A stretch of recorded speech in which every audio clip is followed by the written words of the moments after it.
Welcome back to Prayers and Cusswords, where softness and survival coexist. So boom, I'm scrolling threads last night, minding my business, and somebody posed a question. Simple enough, right? Ladies, would you prefer a public proposal or a private proposal? Now me, I responded, keep it cute or put it on mute. And listen, I thought I was just being funny. I thought I was just, dropping a one-liner and moving on with my life. But then another woman responded and said she preferred a private proposal. And for some reason, that unlocked a memory I hadn't thought about in years. It's May 22nd, 2015. I had just graduated with my master's degree. Before I go any further, let me brag on myself for just a second, because I earned that shit. My bachelor's degree, it took me quite a while to finish that. That 4-year degree was more like 5.5. Life was lifing. But my master's degree, I finished that program exactly when I was supposed to, within the intended 2 years. The second year of that program, I was pregnant. I was living on my own, working a full-time job, trying to build a future, trying to build stability, trying to prove to myself that I could do the hard things. Then I gave birth. And less than a month later, I walked across that stage. I was excited. I was proud. I was emotional. I had done something that at one point felt impossible. My family was there. My friends were there. Everybody I loved was there. It was supposed to be my day. And then a proposal. Now, before y'all get started clutching your pearls and calling me ungrateful, let me tell you the part nobody knew. I already knew that proposal was coming.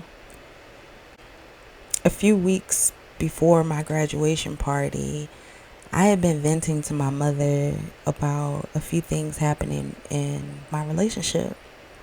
And I remember her thinking my frustration was eventually going to lead to me leaving him, which, if I were being honest, probably would have been a better decision.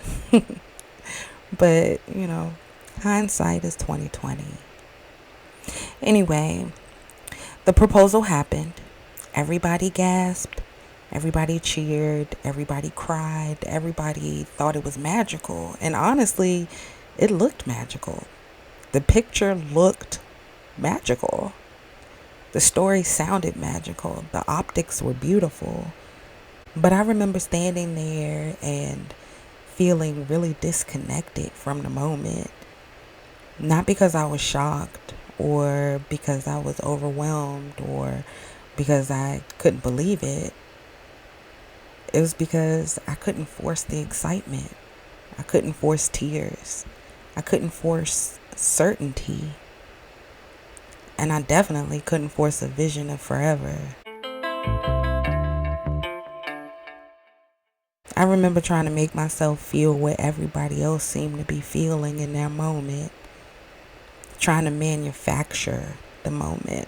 Trying to perform the reaction that made sense. Trying to fit inside a future that my spirit wasn't completely sold on. And that's what hit me when I was typing that threads response. 10 years later, that proposal didn't just ask a question. It revealed something. Because looking back now, I don't think the biggest red flag was the proposal itself. I think the biggest red flag was the timing. I had just completed one of the biggest accomplishments of my life. A master's degree, a newborn baby, a full-time job, a woman creating a future for herself despite every obstacle standing in her way. Might I add, I was undiagnosed neurodivergent. And then suddenly the focus shifted. The conversation became about what someone else had done and not what I had accomplished. And before y'all come for me, I'm not saying public proposals are bad. I'm not saying private proposals are better. What I'm saying is the proposal should tell you something about the person proposing. It should tell you how well they know you, how well they listen, how much attention they pay, whether the moment is centered around partnership or performance. Because a proposal isn't just a question, it's information, it's data, it's foreshadowing.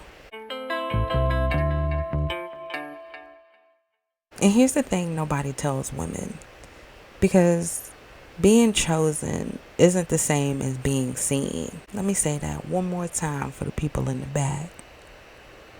Being chosen is not the same as being seen. Somebody can choose you and never understand you. Somebody can choose you and never protect you. Somebody can choose you and never actually see who you are. For years, I thought the lesson from that relationship was that I dodged a book. Marriage. But that's not the lesson. The lesson is that my body knew before my mind was ready to admit it. The lesson is that intuition whispers long before consequences scream. The lesson is that sometimes everybody around you is celebrating something your spirit is quietly questioning. And that's a hard truth. Because we live in a world that rewards appearances. You know what I mean? The ring, the pictures, the announcement, the engagement, the optics. But your nervous system doesn't give a damn about optics. Your spirit doesn't care how good it looks on Instagram. Your intuition doesn't care how many people clap. And maybe that's why this memory came back now. Because lately I've been talking a lot about intuition, about self-trust, enoughness, learning to stop abandoning myself, learning to choose Ashley. And maybe that's what this story was always about.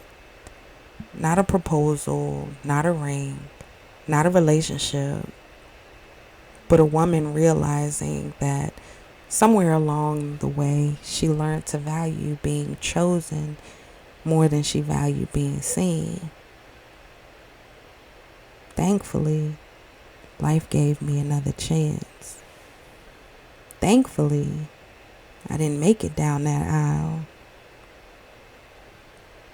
And thankfully, the universe has a funny way of exposing what your spirit already knows.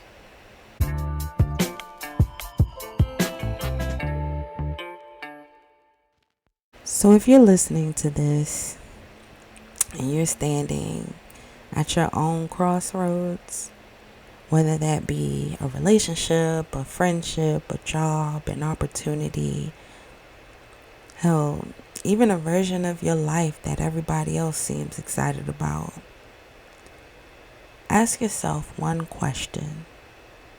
What is my body saying? Not fear, not ego, not loneliness, not what looks good,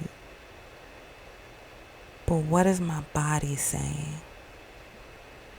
Because if there's one thing I've learned, it's this.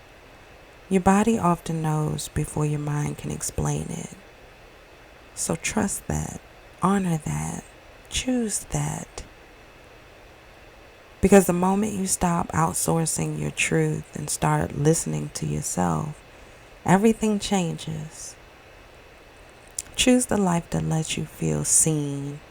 And first, choose yourself. This has been Prayers and Cusswords, where softness and survival coexist. Until next time.